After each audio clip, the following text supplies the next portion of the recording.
Si Elia Mendoza ay isang simpleng babae na namumuhay sa gilid ng lungsod, isang tahimik na lugar na puno ng alikabok, ingay ng jeep, at mga pangarap na matagal nang isinantabi.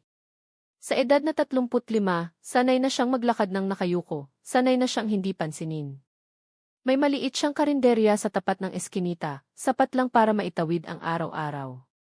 Sa kanyang mga mata, may lungkot na matagal nang naninirahan, isang lungkot na hindi niya kailanman kayang ipaliwanag, kahit sa sarili niya.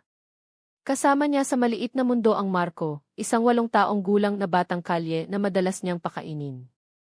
Si Marco ay may mapupungay na mata, mapayat ang katawan, ngunit matalas ang obserbasyon. Hindi malinaw kung saan galing ang bata, isa siya sa maraming batang tila isinilang na lang sa kalsada. Ngunit may kakaiba kay Marco. Kapag siya'y tumingin, parang may nakikita siyang hindi nakikita ng iba. At sa kabilang dulo ng lungsod, sa isang marangyang gusali na tanaw ang buong syudad, namumuhay si Damon Alcantara, isang bilyonaryong kilala hindi lamang sa yaman kundi sa kanyang malamig na puso.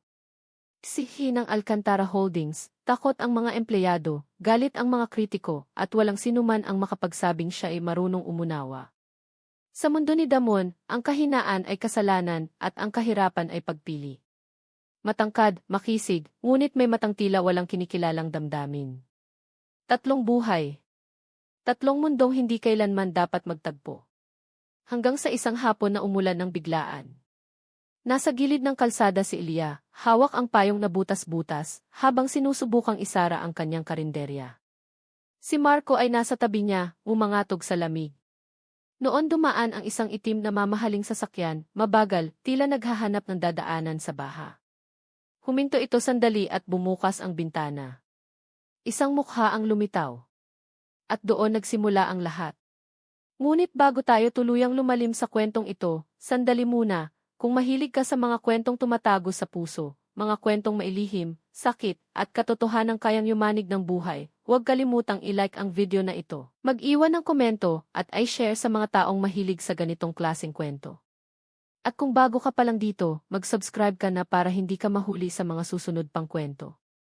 Ngayon, balik tayo sa ulan at sa titig ng isang bata. Napahinto si Marco. Kumapit siya sa braso ni Elia, mahigpit, parang may nakita siyang multo. Tita, mahina niyang bulong, nanginginig ang tinig. Kamukha mo po siya. Napalingon si Elia. Ano nang sinasabi mo? Ngunit huli na. Nagtagpo ang mga mata ni Elia at ng lalaking nasa loob ng sasakyan. Isang segundo lang, ngunit sapat para may dumaloy na kakaibang lamig sa kanilang mga ugat. Parang may humila sa hangin, parang may matagal nang nawawalang alaala na pilit umaahon. Sa loob ng sasakyan, bahagyang kumunot ang noo ni Damon. Hindi siya sanay na titigan. Hindi siya sanay na makaramdam ng ganito, isang hindi maipaliwanag na kirot sa dibdib. Ngunit mabilis niyang isinara ang bintana. Umalis na tayo, malamig niyang utos sa driver.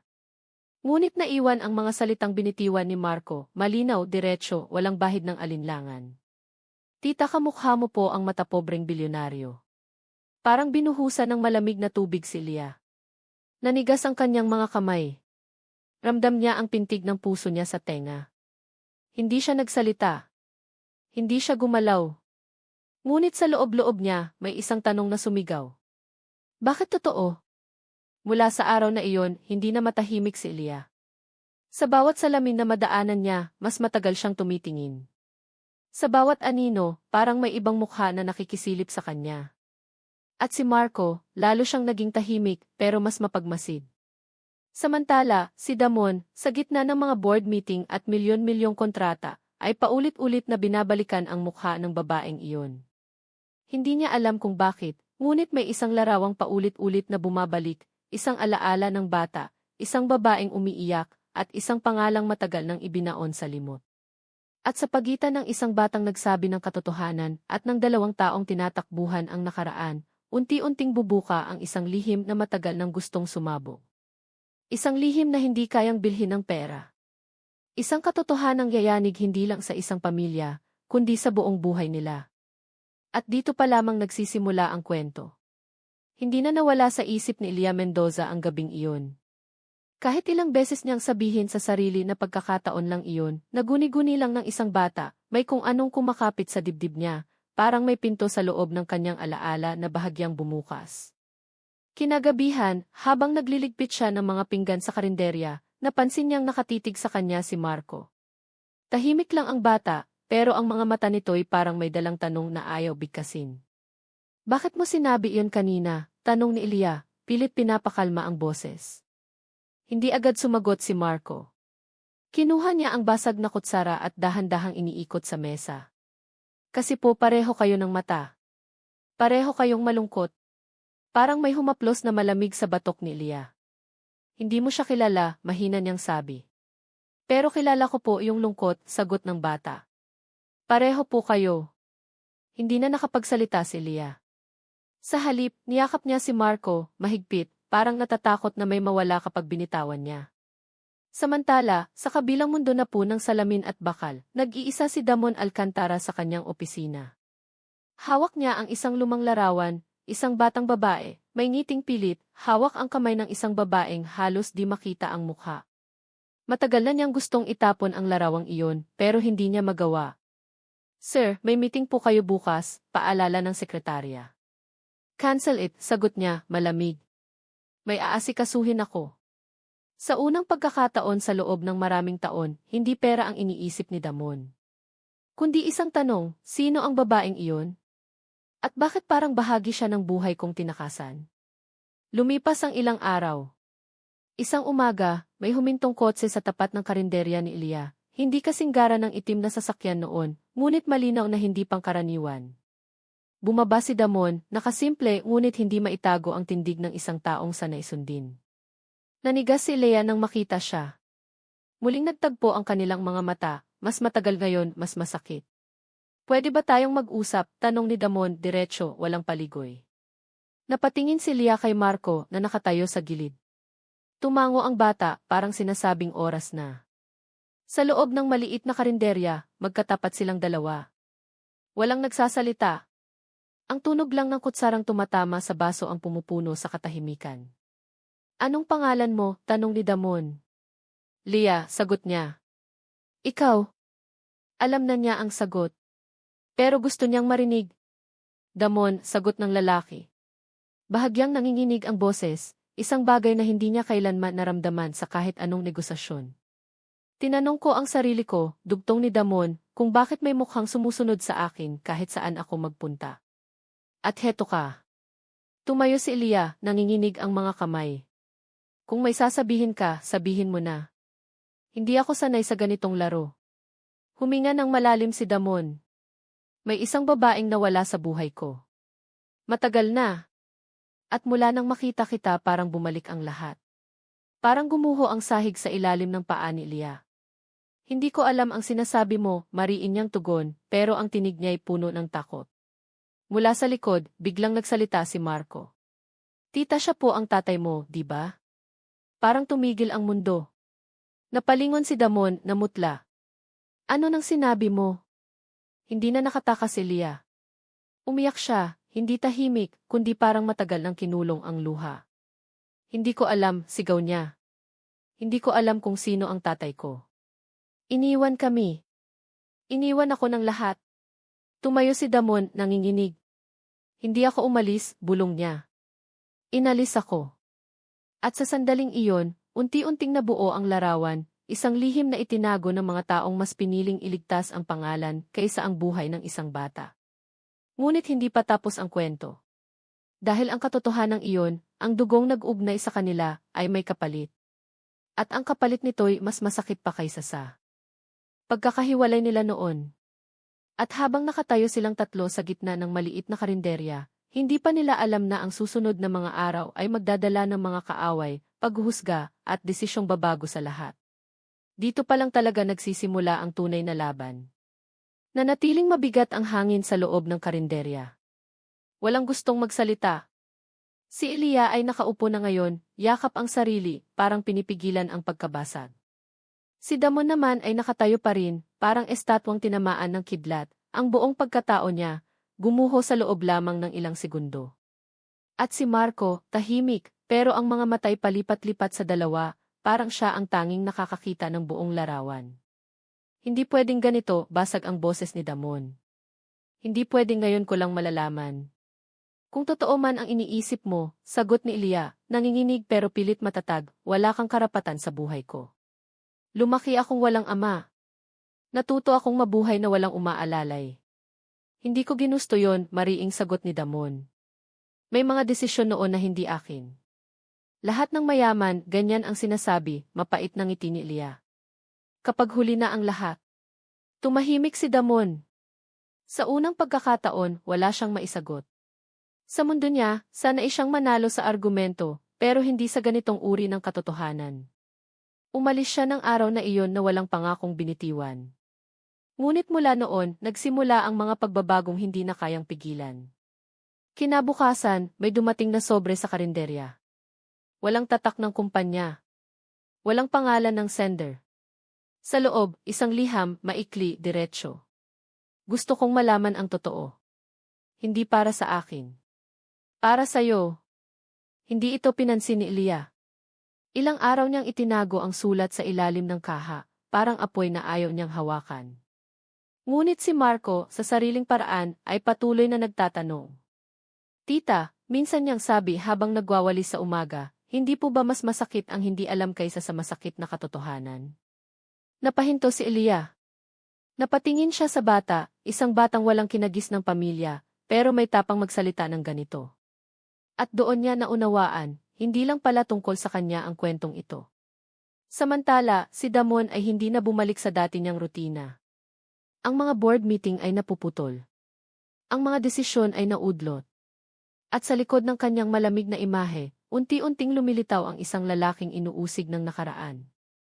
Sinimulan niyang halungkatin ang mga lumang papeles, mga dokumentong matagal nang itinago ng kanyang pamilya. At doon niya nakita ang pangalan ng isang babae, ang ina ni Ilya, kasama ang isang kasunduang may pirma ng kanyang ama. Isang lihim na kasunduang nagpalayo sa kanila noon, kapalit ng katahimikan at yaman. Pinili nila ang pera, bulong ni Damon. At ako ang iniwan. Habang mas lumalalim ang kanyang paghahanap, mas dumarami rin ang mata na nakamasid sa kanya. Ang mga taong nakinabang sa dating kasinungalingan ay nagsimulang gumalaw. May mga babala. May mga banta. May mga taong ayaw na muling mabuksan ang sugat na magpapabagsak sa isang makapangyarihang pangalan. Isang gabi, may sumunod kay Ilya pauwi. Hindi siya sinaktan, ngunit malinaw ang mensahe.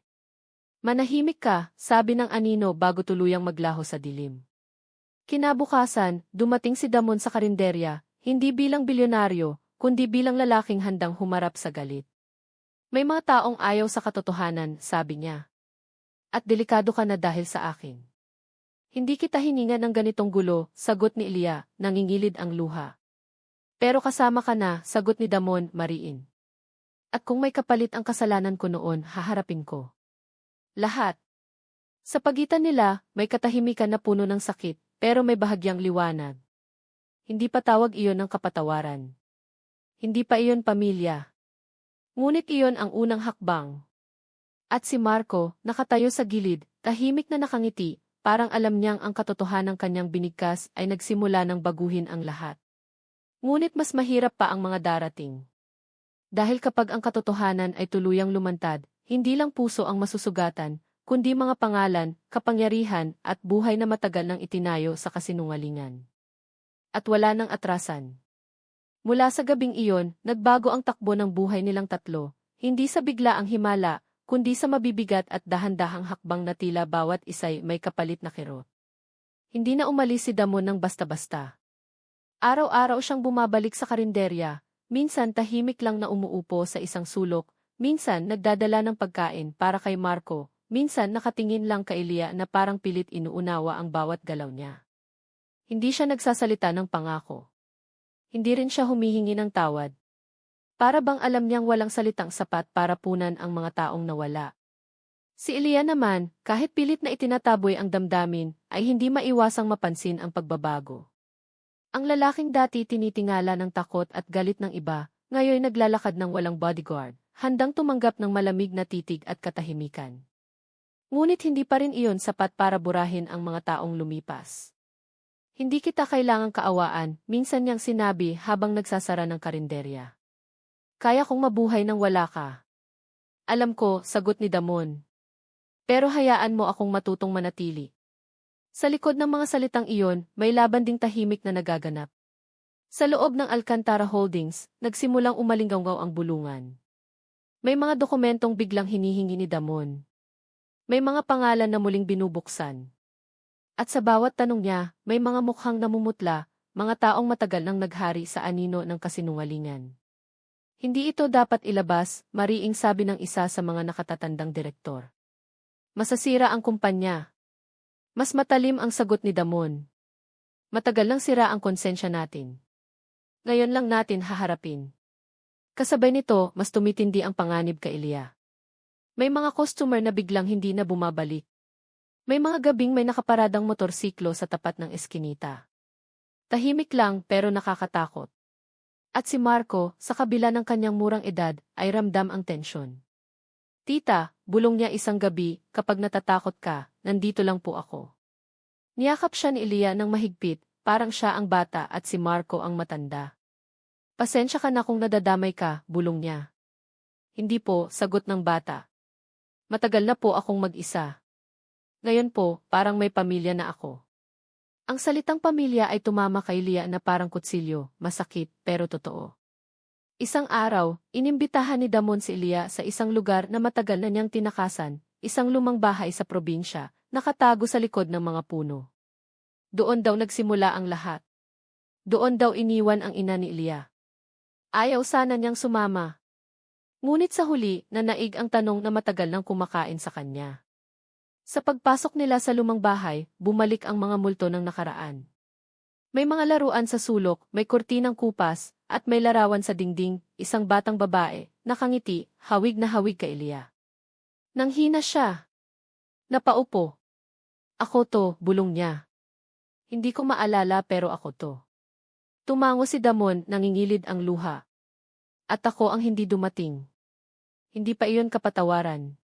Ngunit iyon ang unang pagkakataong umiyak si Ilya sa harap niya, hindi sa galit, kundi sa pagluluksa ng mga taong hindi na maibabalik. At sa labas ng bahay na iyon, habang tahimik na naglalaro si Marco sa damuhan, unti-unting nabubuo ang isang katotohanang mas malalim pa sa dugo, ang pagpiling manatili kahit masakit. Ngunit hindi pa tapos ang laban. Dahil may isang desisyong paparating si Damon, isang desisyong ilalantad ang buong katotohanan sa publiko. At kapag nangyari iyon, wala nang ligtas. Habang si Marco ay mahimbing na natutulog sa likod. Si Damon ang nagmamaneho, mahigpit ang hawak sa manibela, tila ba bawat segundo ay may dinadalang pa siya. Kung umatras ka, biglang sabi ni Ilya, hindi siya tumingin, maiintindihan ko. Napatingin si Damon sa kanya. Hindi ko kayang umatras, sagot niya. Hindi na. Pagdating nila sa lungsod, mabilis na kumalat ang balita sa loob ng kumpanya. May emergency board meeting. Sa mismong araw na iyon, hinarap ni Damon ang mga taong matagal nang nagdikta ng kapalaran ng iba. Ipinakita niya ang mga dokumento, mga kasunduang nilagdaan ng lihim, mga perang ibinayad kapalit ng katahimikan, at ang pangalan ng isang batang babae na tinanggalan ng karapatang malaman kung sino siya. May sumigaw. May tumayo. May nagbanta. Kapag inilabas mo yan, sabi ng isang direktor, hindi lang kumpanya ang babagsak. Pati buhay ninyo. Mas matagal nang gumuho ang buhay ng iba dahil sa inyo, sagot ni Damon. Ngayon, oras na para managot tayo. Samantala, sa karinderya, may dumating na babaeng nakaitim, maayos ang bihis, matalim ang tingin. Lumapit siya kay Ilya na abalang naglilinis ng mesa. Ako ang kapatid ng ina mo, diretso niyang sabi. At matagal kitang hinanap. Nanlaki ang mata ni Ilya. Bakit ngayon? Dahil hindi na natin kayang manahimik, sagot ng babae. May mga taong gumagalaw. At ikaw ang susunod na target. Parang bumilis ang tibok ng puso ni Ilya. Sino ka? Pangalan ko'y Elena, sagot niya. At alam ko ang buong kwento. Bago pa man makapagtanong si Ilya, may humintong motorsiklo sa labas. Mabilis na umalis ang babae, iniwan ang isang maliit na kwintas sa mesa, may ukit na pangalan ng ina ni Ilya.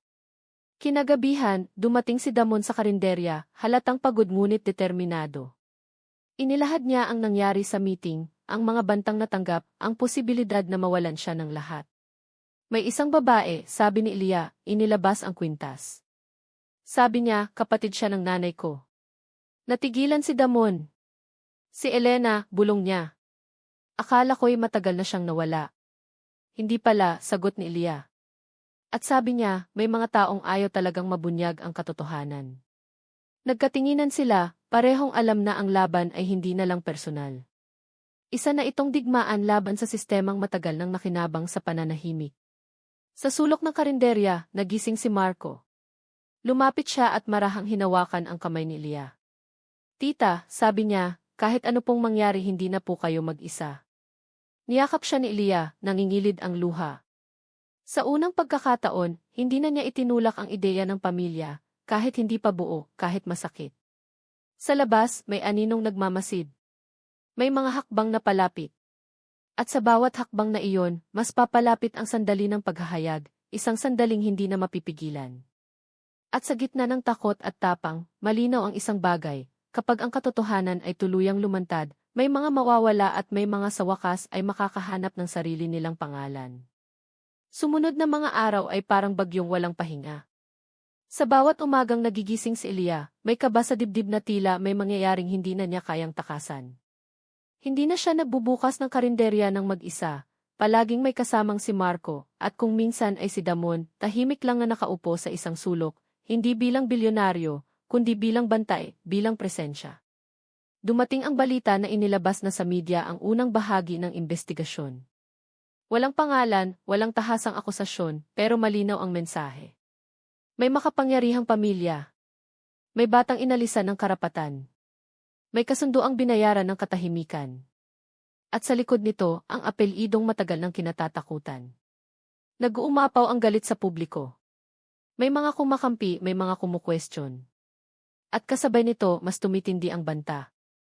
Isang gabi, habang pauwi si Ilya at Marco, may biglang humarang na sasakyan. Bumaba ang dalawang lalaking hindi pamilyar. Hindi sila sumigaw. Hindi sila nanakit. Ngunit malinaw ang intensyon. Tumigil na kayo, sabi ng isa, mababa ang boses. May mga bagay na hindi dapat binubungkal. Bago pa man makasagot si Ilya, dumating si Damon, mabilis, galit ang mga mata. Tumayo siya sa pagitan nila, hindi umatras. Kung may mangyayari sa kanila, malamig niyang sabi, ako mismo ang sisira sa lahat ng itinayo ninyo. Nagkatinginan ang mga lalaki. Umalis sila, pero alam ng lahat na hindi iyon ang katapusan. Kinabukasan, dumating si Elena muli, dala ang mas mabibigat na dokumento. Sa loob ng isang lumang envelope, nandoon ang medical records ng ina ni Ilya, ang birth certificate na may binurang pangalan ng ama, at ang liham, isang liham na hindi kailanman na ipadala. Binasa ni Ilya ang sulat, nanginginig ang mga kamay. Kung mababasa mo man ito balang araw, sulat ng kanyang ina, sana malaman mong hindi kita iniwan. Pinilit nila akong manahimik. Pinili kong iligtas ka, kahit ang kapalit ay ang pangalan mo. Bumagsak ang luha ni Ilya sa papel. Sa unang pagkakataon, malinaw ang sakit, at malinaw rin ang pagmamahal na matagal niyang hinanap. Handa ka na bang ilabas ang lahat? Tanong ni Damon, maingat, parang natatakot sa sagot. Tumango si Ilya. Hindi na para sa'yo. Hindi na para sa akin. Para sa kanya, sabay tingin kay Marco. Para sa mga batang natutong mabuhay ng walang sagot. Dumating ang araw ng pagdinig. Nandoon ang media, ang mga taong matagal nang nakikinabang sa katahimikan, at ang mga boses na ngayon lang nagkaroon ng lakas ng loob. Si Ilya ay nakaupo sa gitna, hindi bilang biktima, kundi bilang saksi. Si Damon ay nasa likod niya, tahimik, handang akuin ang lahat. Nang tanungin si Ilya kung handa siyang magsalita, huminga siya ng malalim. Opo, sagot niya. Matagal na po akong handa. Ngayon lang po ako hindi natatakot. At sa sandaling iyon, nagsimulang gumuho ang mga pader ng kasinungalingan, isa-isa, mabagal pero tiyak. Habang nagsasalita siya, napatingin si Ilya kay Marco. Ngumiti ang bata, hindi dahil tapos na ang laban, kundi dahil alam niyang ang katotohanang minsang binigkas niya ay tuluyan ng naging boses. Ngunit sa labas ng bulwagan, may isang taong nakikinig, isang taong may hawak pang huling alas. At sa pag-ikot ng mundo, may isang tanong na nakabitin pa rin. Kapag tuluyang bumagsak ang pangalan ng Alcantara, sino ang tunay na magbabayad ng pinakamalaking halaga? At ang sagot ay paparating pa lamang. Sa loob ng bulwagan, ramdam ang bigat ng bawat salitang binibitawan ni Leah. Hindi siya sumisigaw. Hindi siya umiiyak. Ngunit sa bawat pangungusap, may sugat na muling binubuksan, hindi para saktan ang sarili, kundi para wakasan ang katahimikang pumatay sa katotohanan. Lumaki po akong walang apelyido, malinaw niyang sabi. Hindi dahil wala akong magulang, kundi dahil may mga taong piniling burahin ang pangalan ko para mailigtas ang sarili nila. May bulungan sa paligid. May kumukuha ng litrato. May nagtatala ng bawat salita. Sa likod niya, si Damon ay nakatayo, diretso ang tindig, handa, kahit alam niyang ang bawat segundo ay papalapit sa pagbagsak ng mundong kinalakhan niya. Tumayo ang isa sa mga abogado ng kumpanya, pilit kinokontrol ang sitwasyon. Ang mga alegasyong ito ay walang sapat na. May sapat, putol ni Elena, sabay lapit sa gitna. At narito ang mga dokumento. Ang mga pirma. Ang mga bank record. At ang liham na hindi ninyo kayang sunugin. Ibinigay niya ang mga papeles sa komite. Isang katahimikan ang bumalot sa silid, yung uri ng katahimikan na alam mong may babagsak. Sa labas ng bulwagan, nagsimulang dumagsa ang mga tao. May mga placard. May mga sumisigaw ng hustisya. May mga dating empleyado ng Alcantara Holdings na ngayon lang naglakas loob magsalita. Ang kwento ni Leah ay hindi na lang kwento niya, naging salamin ito ng maraming tahimik na sugat. Sa gitna ng kaguluhan, hinila ni Damon si Leah palayo saglit. May plano sila, bulong niya. May huling galaw. Bago pa man makapagtanong si Leah, may pumutok na balita, isang press release mula sa loob ng kumpanya. Isang matandang pangalan ang inialay. Isang dating executive ang itinuturo bilang nag-iisang salarin. Isang malinaw na pagtatangka na iligtas ang natitirang bahagi ng pamilya. Gusto nilang tapusin dito, sabi ni Damon, mapait ang ngiti. Ibigay ang isa, iligtas ang lahat. Papayag ka, tanong ni Leah. Umiling si Damon. Hindi na. Lumapit siya sa mikropono sa harap ng media, isang hakbang na matagal niyang iniiwasan. Nang magsalita siya, wala na ang malamig na si. Isang anak ang humarap. Isang ama na huli na ang dating. Ako po ang anak ng sistemang ito, sabi niya. At ako rin po ang produkto ng katahimikan. Kung may kasalanan, hindi lang iisa. At kung may mananagot, magsisimula po sa akin. Parang may sumabog sa loob ng bulwagan. May sumigaw. May pumalakpak. May umiyak. Sa gilid, mahigpit na hawak ni Marco ang kamay ni Leah. Tita, bulong niya, kahit po anong mangyari sinabi na natin ang totoo. Tumango si Leah, nangingilid ang luha. Sa unang pagkakataon, hindi na niya naramdaman ang hiya ng pagiging walang pangalan. Naroon na ang takot, ba't may kasama na itong tapang? Habang patuloy ang pagdinig, dahan-dahang nahuhubad ang mga maskara. May umaatras. May umaamin. May bumabagsak ang impluensya. Ngunit kasabay ng pagbagsak, may kapalit na panganib, isang huling taong may hawak ng lahat ng sikreto, at walang balak mawalan ng kapangyarihan. At sa gitna ng ingay, may isang tawag na pumasok sa telepono ni Damon. Isang boses na malamig at pamilyar. Akala mo tapos na, sabi ng boses. May mga lihim pang mas malalim sa inaakala mo. Nanlamig ang kamay ni Damon. Dahil alam niya, ang laban para sa katotohanan ay hindi natatapos sa pag-amin. Minsan, dito pa lang talaga ito nagsisimula. Nanlamig ang buong katawan ni Damon habang hawak ang telepono. Kilala niya ang boses na iyon, isang boses na matagal nang nagdidikta ng takot sa loob ng kanilang pamilya. Ang lalaking iyon ang tunay na utak sa likod ng lahat. Ang taong piniling manatili sa dilim habang ginagamit ang pangalan ng iba bilang panangga. Hindi niya agad ibinaba ang tawag. Tumingin siya kay Leah, sa mga matang puno ng tapang at sugat, at kay Marco, na mahigpit pa ring hawak ang kanyang kamay na parang ayaw ng pakawalan ang katotohanan. Hindi na ako babalik sa katahimikan, malamig na sagot ni Damon sa telepono. Kung babagsak, babagsak na may katotohanan. Pinatay niya ang tawag. Sa mga sumunod na oras, parang gumalaw ang buong mundo. Sunod-sunod ang balita. May mga bank account na na-freeze. May mga warrant na inilabas. May mga taong dating makapangyarihan na ngayon nagtatago. Ang pangalan ng Alcantara ay naging sentro ng lahat, minamahal ng ilan, sinusumpa ng iba. Ngunit sa gitna ng kaguluhan, may isang bagay na nanatiling tahimik, ang maliit na karinderya ni Ilya. Doon sila bumalik matapos ang mahabang araw. Walang media. Walang tanong. Tanging ang tunog ng kumukulong sabaw at ang mahina, ngunit matatag na paghinga ng 3 taong sabay-sabay na pagod. Pwede ba kitang tawaging tatay? Biglang tanong ni Marco, halos pabulong. Napatingin si Damon. Parang may humila sa dibdib niya. Hindi siya agad sumagot. Lumuhod siya sa harap ng bata, pantay ang mata nila. Hihintayin ko ang araw na handa ka, sagot niya, nanginginig ang tinig. Hindi kita pipilitin. Ngumiti si Marco. Okay lang po. Ang mahalaga po hindi na kayo aalis. Sa sandaling iyon, bumigay ang luha ni Damon, luha ng mga taong nawala, ng panahong hindi na maibabalik, at ng pag-asang ngayon lang niya hinawakan. Samantala, si Ilya ay nakatayo sa gilid, tahimik na pinagmamasdan ang eksena. Sa loob ng puso niya, may halo-halong emosyon, galit, lungkot, at isang munting kapayapaan. Hindi pa tapos ang lahat. Alam niya iyon. Ngunit sa unang pagkakataon, hindi na siya nag-iisa. Ilang linggo ang lumipas. Tuluyang bumagsak ang ilang haligi ng Alcantara Holdings. May mga kasong isinampa. May mga ari-ari ang isinuko. Si Damon ay humarap sa publiko, hindi para magtago, kundi para akuin ang bahagi ng kasalanan ng pamilyang kanyang kinabibilangan. Hindi lahat ay pinatawad siya. Ngunit hindi na rin siya tumakbo. Si Ilya naman ay inimbitahan sa isang programa, tinanggihan niya. Hindi niya hinangad ang kasikatan. Ang gusto niya lamang ay ang marinig ng mundo na may mga batang hindi dapat manahimik habang binubura ang kanilang pangalan. Sa tulong ni Elena, nagsimula silang mag-ayos ng mga legal na dokumento.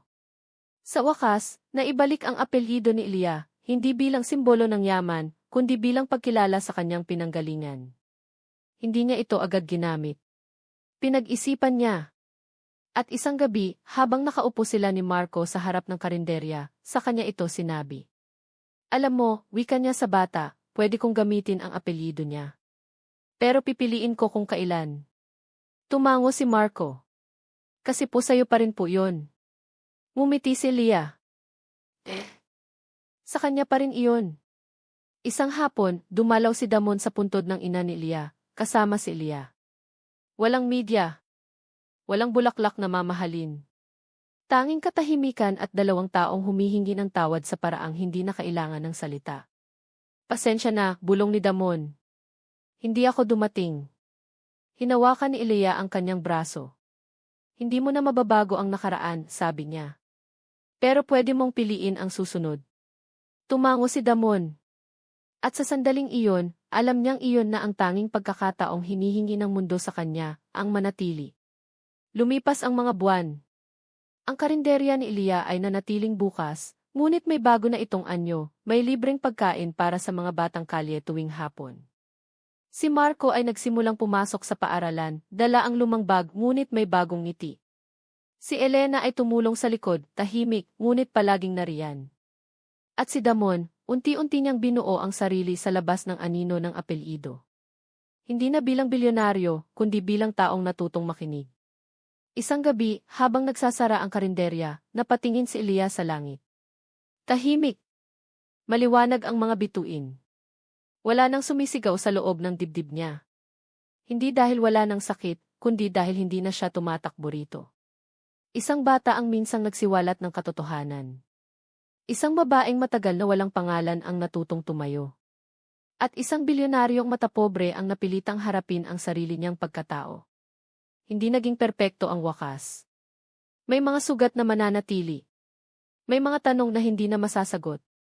Ngunit sa gitna ng lahat, may isang bagay na hindi na muling nawala. Ang katotohanan. At sa wakas, hindi na ito nag-iisa. Suportahan po ninyo ang aking channel. Pindutin ang like, mag-iwan ng comment, magbigay ng suggestions o request ng mga topics, at huwag kalimutang subscribe. Maaari nyo rin po i-share ang aking mga videos, pero paki-credit po ang aking channel. Maraming salamat po at God bless sa inyong lahat.